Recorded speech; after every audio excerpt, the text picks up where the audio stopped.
Hello everyone and welcome. My name's Elliot Gu. I'm co-founder and editor of Energy and Income Advisor. And let me just wish you all a very Merry Christmas and a Happy New Year. As we enter the final couple trading days here of 2024, I think it's typical that as investors, we kind of look ahead to what might be some of the big investment themes for the new year. And I'm particularly excited about one of those. And that is in the energy sector, and that is natural gas. In fact, I think 2025 might be the year for natural gas, where we could really see some big upside and a lot of stocks leverage to some of the key trends I'm going to tell you about today. Now, I did put together 5 or 6 slides. I'm going to try to keep this video on the short side. I'm not known for being particularly successful with that, but I'm actually going to reveal one of our favorite recommendations in this space and kind of talk about some of the other areas that we're looking at or have been recommending in the Energy and Income Advisor service. But to be frank, I think this is one of the most exciting investment themes I've seen in the energy space over the last really 2 years now. And as I said, that is natural gas. So let's start with this. This is probably a chart you've seen many times in various versions all over the place. On the internet, of course, talked about in the financial news, and that is just the price of natural gas. And I took this chart back, this is a monthly chart, I took this back to 2005, so a 20-year period. And what you can see is that prior to 2008, 2009, natural gas prices in the US were actually much higher than they are today. Typically, gas was averaging for much of that period north of $6.5 or $7 a million BTUs. We saw spikes up to well up in the teens for natural gas in that era. And as you probably know, that was before the big shale boom. That was before we saw this rapid growth in U.S. gas production from natural gas shale fields like the Marcellus Shale in Appalachia, as well as from places like the Permian Shale, the Permian Basin, which is primarily an oil-producing basin, but also produces a ton of associated gas. That's gas found naturally occurring with oil in oil wells. But after that, we saw a big collapse in gas prices. We got down under $2 a million BTUs, multi-decade lows for gas on multiple occasions, 2012, 2016, and of course, the commodity price collapse back in 2020, where we got down, into the 150 range, a million BTUs for natural gas. So natural gas had a long period of oversupply, a glut of new supply coming from these shale fields all over the country that exceeded the growth in demand. So even though demand for natural gas grew at a pretty steady clip from, say 2009 all the way up through 2019, 2020, it wasn't enough to keep up with the growth in supply we were seeing. After 2020, things started to change. We did see a big rally in natural gas prices, as you can see in this chart, up over $10 a million BTUs again in 2022. And it really started before that. We actually started to see significant upside in gas in 2021. And there are a number of factors behind that.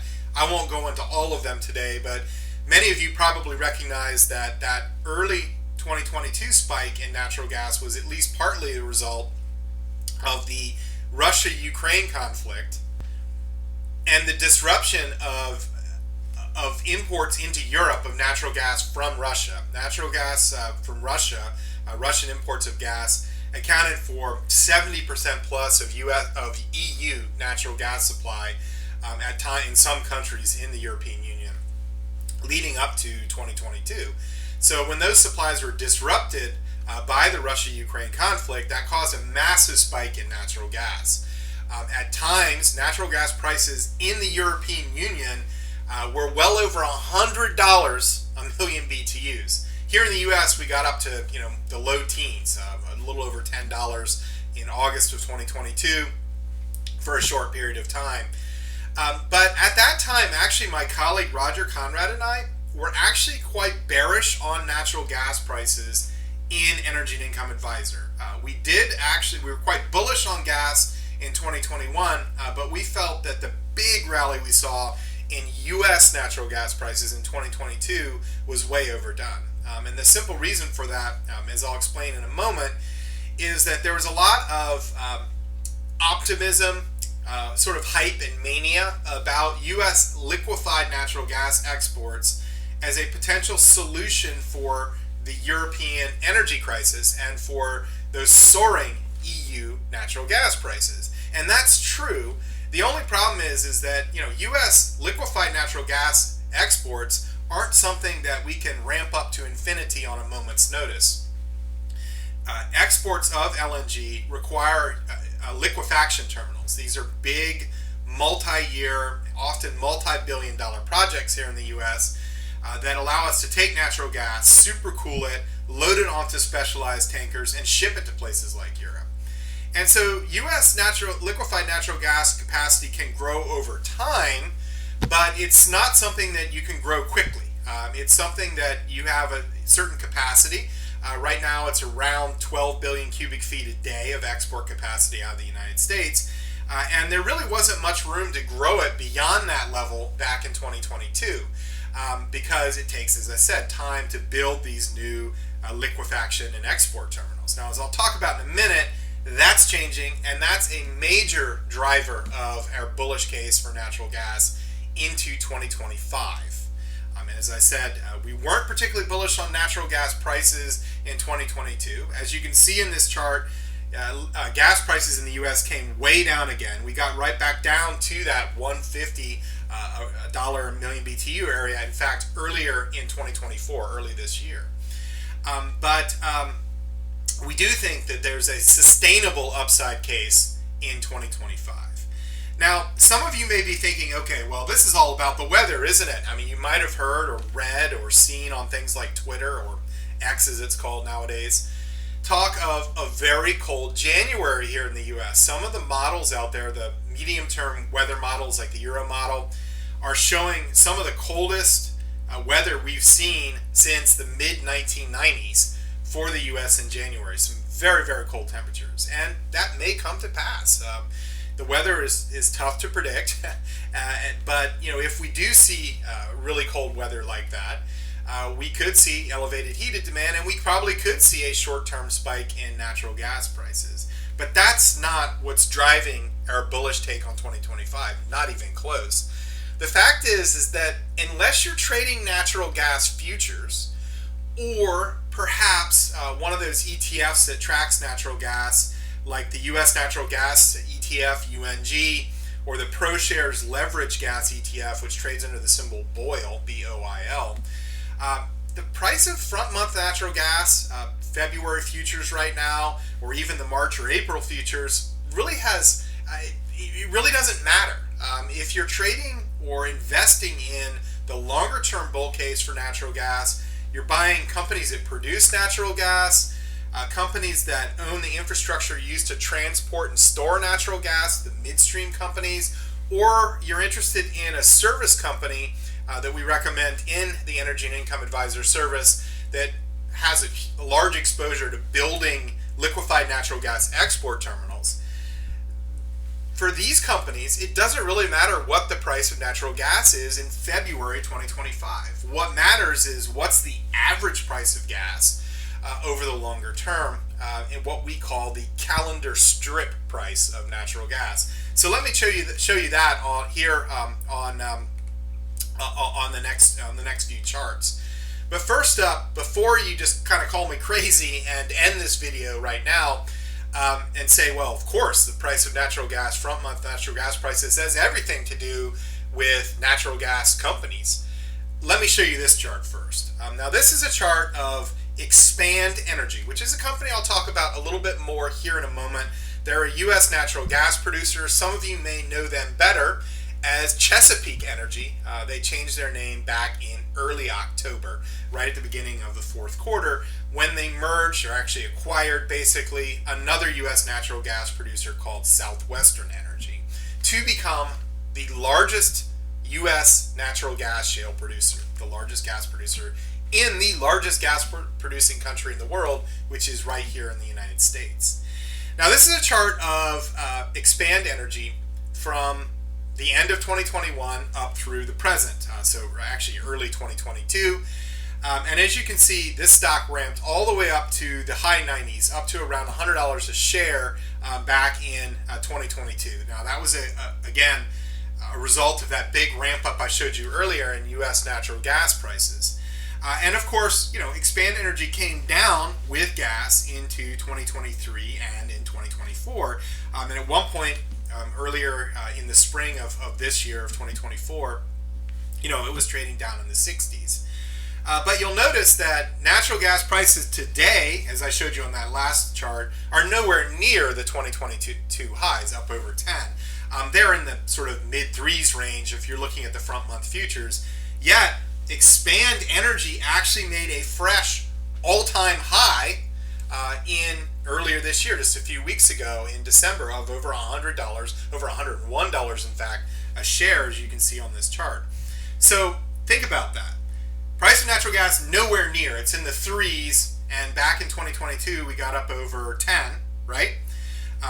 European gas prices are up from their lows, but are nowhere near what we saw, well over $100 a million BTUs at one point back in 2022. But Expand Energy, the largest U.S. natural gas producer, more than 91% of their production in Q4, the current quarter, about to be ended quarter, is natural gas. Yet this company is actually trading at a higher price than it was back in 2022. Now, why is that? And again, it's because the front month price of natural gas that you hear so much about on financial television, on online publications, online news articles, on social media, everywhere, has very little to do with the valuation of a company like Expand Energy. Now again, let me show you what really matters. This is a chart of the natural gas futures curve, and I pulled all these prices directly off the Chicago Mercantile Exchange website, CME website. And what this is that every month of the year, you can contract using futures for delivery of natural gas. So it's January through December. Every single month, there's 12 contracts expiring in each calendar year. So the price of natural gas depends in large part on what season of the year it is. Periods of very strong demand, like the winter months, the most important, you're going to tend to see higher natural gas prices because contracting for delivery of natural gas in a high demand environment means you're going to have to pay up a little bit. In periods of low demand, like typically the spring and fall, when temperatures are more comfortable without AC and without heat, you're going to tend to see natural gas prices a little lower. Obviously, a producer like Expand Energy doesn't sell all their natural gas in the month of January, and fortunately, they don't sell all their natural gas in the month of April either, when prices tend to be low. It's really something they sell on average over the course of a year. What really matters to them is the average delivery price of natural gas over the course of the next 12 months, the next 24 months, etc. Now, we call this the strip price, the calendar strip price. So you can have a calendar 2025 strip price, which would be the average price of natural gas futures expiring from January 2025 through December 2025, 12 contracts. You can have a first half, or H1 2025 calendar strip, which would be the January through June contracts for natural gas. An H2 2025 strip, which would be the July through December contracts, and so on. And that's what I'm showing you right here. The blue line is the actual current trading price, the current price of gas for delivery in every month of 2025. Actually, the January futures just stopped trading, so the front month is now February 2025. And you can see, as I said, that's around $3.40. Maybe I didn't mention that, but it's around $3.40 a million BTUs. But as you can see, it dips into March, April, as I said, under $3. As I said, that's because natural gas for delivery in those low demand months in the spring, that shoulder season, if you will, tend to be lower. But the average price, which is that orange line that you see there, the average calendar strip price for the first half of 2025, in this case, because January has already expired, I'm looking at February 2025 through June 2025, the average price of natural gas is around $3.13 a million BTUs. Now, you might say, well, yeah, but the futures market could be wrong, right? The price of gas for delivery in, say, July of 2025 right now is around 345. But maybe, the market will be a lot looser, supply-demand balance will be a lot looser in July, so prices will actually be lower come July. Yes, that's true, but you have to remember that companies, producers, for example, tend to hedge a lot of their natural gas production. In the case of Expand Energy, it's almost half through next year, through the entirety of next year, with a little bit higher hedge coverage early in the year and a little lower hedge coverage in the second half. So these prices that I'm showing you on this chart actually are, roughly speaking, what a company could hedge their production for. They could actually lock in using the swaps market, the options market, or the financial futures market, even a price of natural gas for delivery in July around that 345 million BTU level. So this is very important. So the question to ask yourself isn't whether we're going to have a cold January and what the price of spot gas or front month futures will be in early 2025, but what's the average price that a company like Expand Energy can sell their gas for in the first half of next year or in the second half of next year? What's the average price at which they could hedge their gas production in the first or second half of 2025? And the answer, as you can see here, is that in the first half of this coming year, of 2025, it's around 313 a million BTUs. In the second half of 2025, it steps up all the way to $3.67 a million BTUs right now.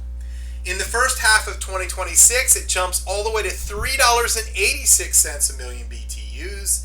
And if we actually look into early 2027, it's closer to $4 a million BTUs, or even a little higher than that.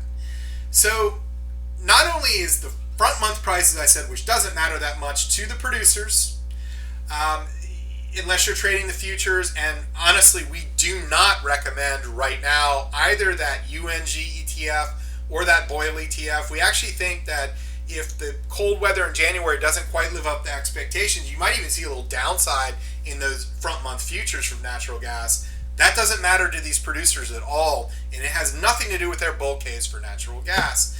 It has to do with those longer term prices expected to be a lot higher on average than they are today. And in fact, companies like Expand are already locking in those much higher prices for natural gas, 6 and 12 and 24 months down the line, using financial futures by hedging their production, hedging their output. So what are the reasons why natural gas prices are expected to be and are showing up in the futures market a lot higher than they are today as we move into the second half of next year? What's so special about next summer? Well, again, it has nothing to do with the weather. There are really two trends that I'm watching most closely. One of them you may have heard a little bit about over the last 6 months or so, and that is that artificial intelligence, which of course has been a very hot theme, is just a power pig. These data centers for hosting AI-enabled services are very energy hungry. You have companies like Amazon looking to contract all the output from restarted nuclear power plants just because they need that always-on baseload source of power. Now, some of this growth in power demand, and U.S. power demand growth over the next 5 years, is expected to be multiples of what it's been on an annualized basis over the last 20 years. You have utilities talking about a level of electricity growth we haven't seen in decades here in the United States, mainly because of the build out of all these data centers. And some of that's going to come from restarted nuclear power plants, but that takes time. Some of it will come from renewable power facilities, mainly solar, I would think, because they're faster and cheaper to put up a new solar plant than, say, a wind facility. But the problem with solar is that it's not an always-on source of power. It's intermittent. Depends upon atmospheric conditions, and obviously, you don't get a lot of solar power at night. Yes, you could say, how about battery storage? Some states like California are building out battery storage. It's extremely expensive. States which are building out a lot of solar and battery storage, like California, have the highest power costs in the United States. Europe, it's even worse. So natural gas is going to fill a lot of that gap because it's relatively cheap, easy to permit, and quick to put up a new natural gas fired facility, electricity generation plant. They're relatively easy to permit. Of course, they're a lot cleaner than, say, a coal-fired power plant. And they can provide power at all times of the day or night reliably. U.S. has a tremendous reserves of natural gas, very strong production growth potential if needed to meet demand. So it's an obvious choice. So you're going to see growth in natural gas demand because of more natural gas-fired electric generation facilities, and a lot of that is aimed not necessarily at consumers or heating or cooling, but these data centers and other industrial uses. For example, nitrogen fertilizer production for U.S. corn production. The other one, which I think isn't getting as much attention right now, but could actually be more impactful this coming year, I mean in 2025, is going back to those LNG liquefaction or export terminals. As I said, back in 2022, my colleague Roger Conrad and I were a little bearish on gas when it got up there in the teens because we felt that the market was too hyped up, too enthusiastic about the growth in U.S. natural gas exports. We were already pretty much bumping up against our maximum export capacity. The good news is that we do have a number of new facilities, natural gas export facilities, due to start exporting gas, many under longer-term contracting deals in 2025. In fact, as I said, the current, and here you can see it on this chart. This chart is from the the Energy Information Administration, the EIA, part of the Department of Energy. This shows U.S. natural gas export capacity. The gray part is what's already in place. As I said, that's around 12 billion cubic feet per day. But we're seeing that growing immensely over the next few years. In 2025 alone, between Q4 of this year, the current quarter of 2024, and the end of next year, or perhaps by very early in 2026, we're going to see more than 4 billion cubic feet of additional capacity come on stream.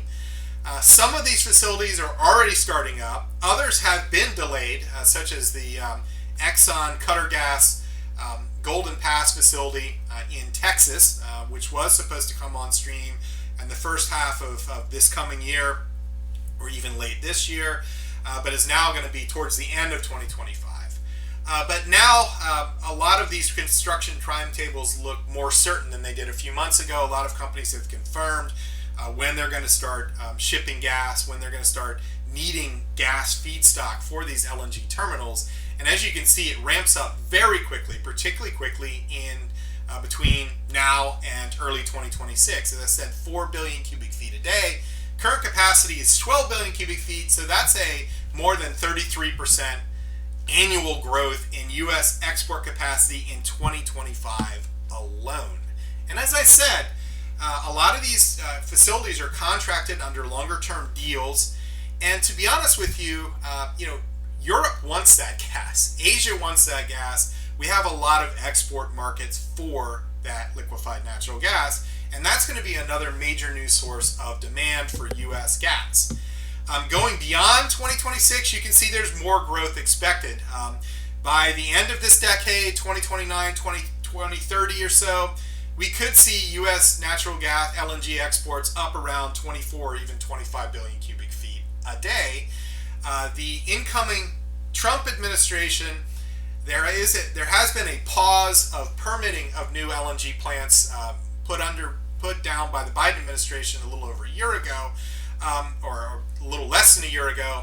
But I believe that that'll be lifted on day one under the incoming Trump administration. So you may even see some permitting being done for facilities that won't even go on stream until 2030. So there's a pretty good, very good, I would say, demand growth environment for natural gas in 2025. And that's another reason you can see the timing of these new facilities on this chart. That's another reason we see that second half 2025 and first half 2026 calendar strip price for natural gas so much higher than it is today. So how do we play that? As I said, this is a big theme for us in Energy and Income Advisor in our service. It's one we've been following for some time. We've been recommending some of these companies for some time. We're going to be recommending more early in the new year as well. But there are many different ways to play this, and many ways I think you should play this. We've had some great success with some high yield midstream companies. These are companies that own pipelines, natural gas processing facilities, storage facilities, even plants that are involved in the export of natural gas. So that's certainly been one way to play it. A lot of these companies offer very attractive high single-digit yields, maybe even up to the low double digits. Another area which I want to talk about a little bit more today is on the producer side. I mentioned Expand Energy. Symbol there is EXE. That is one of our favorite natural gas producers right now, natural gas E&Ps right now. And one of the things I think is so impressive about this company is they actually went bankrupt back in the last natural gas price bust in the mid-2010s, late 2010s, and they came out of bankruptcy, as I showed you, back in 2022. One of the benefits of that was that in the bankruptcy process, they restructured most of their debt, so they have very low debt. The other thing is they have refocused under new management, totally new management, on their core natural gas plays. In particular, I like their exposure to the Marcellus Shale of Appalachia, which is the largest and lowest cost natural gas focused shale field in the U.S. And the other one is the Haynesville Shale. The Haynesville Shale is centered on Louisiana. And if you look at a map of where all the US LNG export facilities are located, they're all along the Gulf Coast. So this is a key area if you want to produce natural gas for export because it's located very close to those export facilities. So those are the two areas where Expand has the most exposure. They took advantage of the low natural gas price environment in 2023 and 2024 to make this acquisition of Southwestern Energy, another major producer in Appalachia, the Marcellus, as well as the Haynesville Shale of Louisiana, to ramp up their acreage position in these two absolutely crucial plays.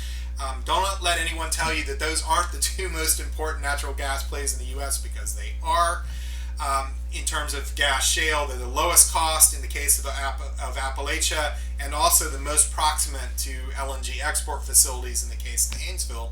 They use that low natural gas price environment to make this acquisition at very attractive terms. As I said, that closed in early October. They completed the name change as well.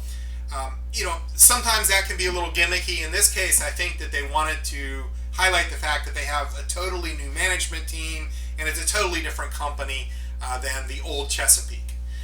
So what's their potential going forward? Well, according to their last quarterly conference call at the end of October, they've actually identified a lot of room to cut costs. Southwestern Energy was a very large producer in the Marcellus and the Haynesville Shale, but they actually had a little higher cost structure than Chesapeake, or now Expand Energy, did. So simply by adopting Expand Energy's sort of best cost practices, they can shave considerable cost out of the system. And what I'm showing you on your screen right now is actually a simplified version of a little spreadsheet that I do for all the U.S. natural gas producers we cover. And what you're looking at here is their guidance, management's guidance for fourth quarter 2024 gas production. And this is a pretty good guide, actually a little on the conservative side, for what they might be able to achieve in 2025 and even into 2026 on an annualized basis in terms of their cost structure. So what you're looking at is their expected natural gas production. They do produce some natural gas liquids like ethane, propane, butane, and the like. They also produce a little oil, particularly in parts of Southwestern's acreage in the Marcellus region. But I'm ignoring that and converting everything into natural gas equivalent because that's 92% almost of their production. And what you're looking at here is their total production and their cost, their capital spending or CapEx Mainly that involves drilling and completing new wells on their existing acreage. Production expenses, often called lease operating expenses or LOE. These are the costs associated with maintaining their existing wells. You have GP&T, that stands for gathering, processing, and transportation. The cost of transporting gas from the wellhead to ultimate market. Also the cost of removing both impurities like carbon dioxide from the gas stream, as well as, more importantly, natural gas liquids like ethane, propane, and butane. You've got severance and ad valorem expenses. These are costs associated with closing down older wells, as well as taxes paid to the state based on the amount of oil or the value of oil and gas produced from their wells. Interest expenses, cost of servicing their debt, and the like. And you can see that their total costs on a 1,000 cubic foot equivalent of gas is $2.78. And that's equivalent to a cost structure of about $2.78 a million BTUs. So I showed you the price of natural gas on that last slide, and first off, this is actually a free cash flow cost. So this is the cost of production, the real cost of production, the cash cost of production.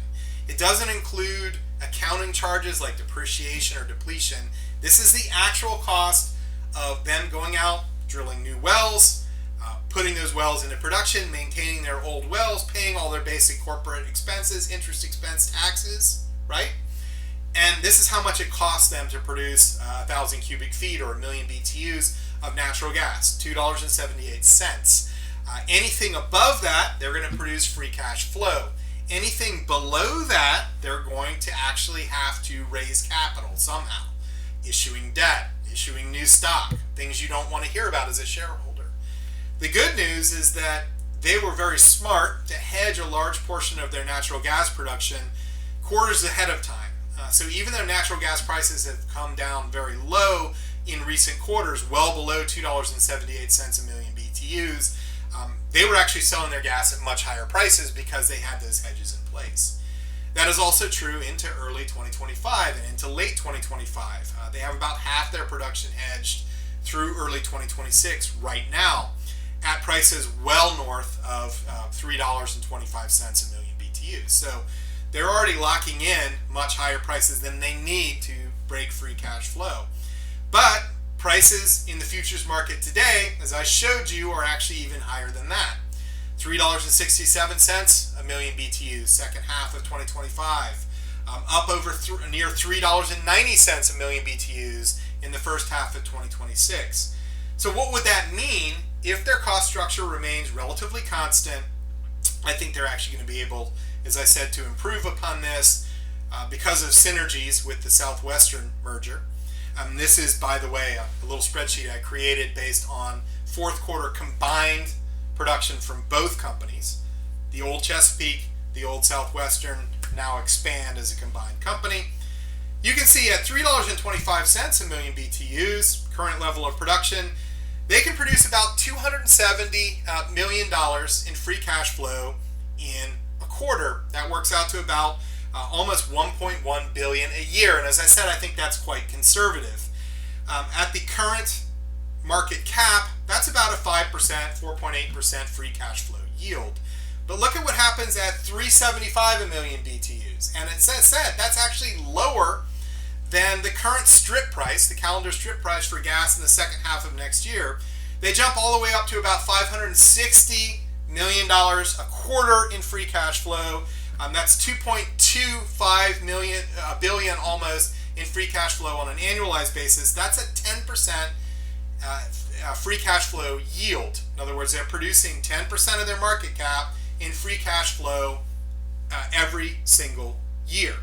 Now, Expand Energy has a policy of paying out a fixed base dividend, which works out to about a 2% yield on the stock. If they produce more than enough free cash flow to pay down their debt and pay that base dividend, they actually pay that cash out in a combination of share buybacks and special dividends.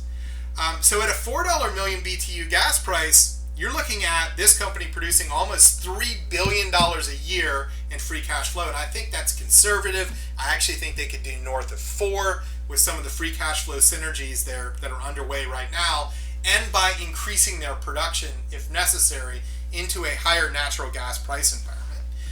Then the stock at the current price offers a free cash flow of about 12.6%. For you as a shareholder, that would probably work out to a actual dividend yield up around that 8 to 10% range, with additional share buybacks. And in terms of stock valuations, and again, this is a heavily simplified version of the free cash flow models that I create. I figured if I threw up a bunch of accounting models for you here on this video today, again, you would probably click away from this video. But to make a long story short, I think at $3.75 a million BTU gas price, which we're likely to see in the second half of next year, Chesapeake, or Expand Energy now, is worth at least $129 a share. That's my lowball target. And at 4, it's worth more like $167 a share. It's currently trading down in the mid-90s a share.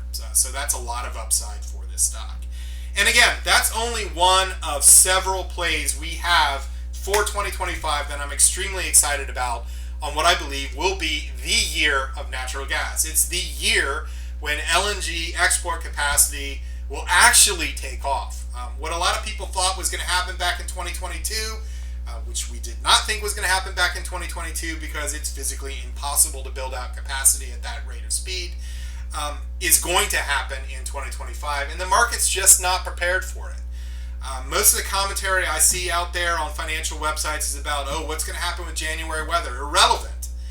What's going to happen with U.S. power demand over the next few years, the next 2 to 3 years, and what's going to happen with that LNG export capacity that I just showed you, and more importantly, how do you make money out of it? How do you generate a yield out of it?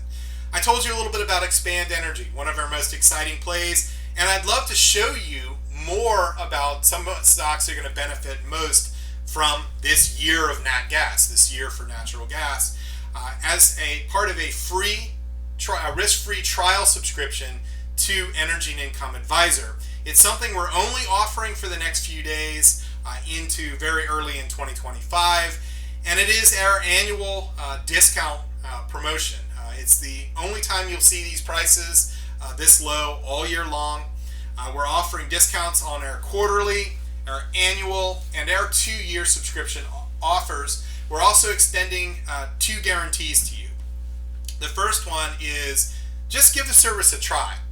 Don't make any decision today. Just give the service a try, risk-free for the next 2 months, 60 days. If it's not for you, for any reason whatsoever, simply cancel your subscription. Call the toll-free number located below this video on your screen. Give us an email if you prefer. Cancel your subscription for a full refund, no questions asked. If after that you decide for any reason to discontinue your subscription, we'll offer you a prorated refund. In addition, we're offering our forever guarantee, again, for a limited time. What that means is that if you take us up on this offer today, this is not a teaser rate on the subscription. This is the rate that you're locking in for as long as you choose to remain a reader of the service. Sign up today for that $200 quarterly subscription, that $699 annual subscription, or that $11.99 2-year subscription when it comes time to renew in the next quarter. In the next year or 2 years from now, we will extend you those same discounted prices for your renewal offer. We will not raise your renewal rate. I subscribe to a number of newsletters over the years, of course, as you might expect. I even pay for some of them. And oftentimes you'll come in at a teaser rate and they'll, increase your subscription rate 50, even 100% 1 year down the line. As part of this offer, our forever guarantee, we will not do that. You're locked in at that discounted rate, regardless of what we charge to new members. So I hope you'll join us in this very exciting opportunity in natural gas. Of course, we also cover a lot of other markets, and we have some exciting plays in other markets, including nuclear power, oil, of course, oil services companies, midstream companies servicing these various areas of these markets, even in alternative energy, but it's not the plays you think. And I'd love for you to take advantage of this offer to start your risk-free trial to Energy and Income Advisor. One more thing, this week we are hosting our monthly Q&A web chat. This is an opportunity for you as a new reader to log on and ask any question you would like on our chat. Roger and I, my colleague Roger Conrad and I, we've been working together for more than a quarter century now, will answer any questions you might have about oil, natural gas, any individual picks we have, anything you want to hear about, the economy, the markets, and we'll answer it live on that chat. That happens on Monday, December 30th. Don't worry if you're seeing this video after that. We have one of these towards the end of every month. As a risk-free trial member, you are eligible to attend. You can also ask a question at any time by emailing in your question. We will answer it on the chat, and we will send you a transcript of the entire chat with all of the questions and answers in it in a PDF format. So again, my name is Elliot Gu. I hope you found this presentation useful. I hope it maybe ignited some of the same level of excitement I have about natural gas in 2025 in you, and I hope that many of you will join me in the new year as risk-free trial members of Energy and Income Advisor. I hope you'll join me on the chat this week. And I hope to greet you as new readers here in just the next few minutes. So if you're interested, again, click the button adjacent to your preferred billing option that's on your screen. That's the quarterly for $200 a quarter, the annual for $6.99 a year, and the 2-year for $11.99 for 2 year. Or if you prefer, give us a call toll-free on the toll-free number you can see on your screen.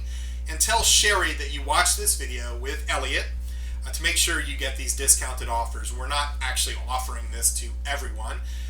You have to be on our list and among our VIP followers.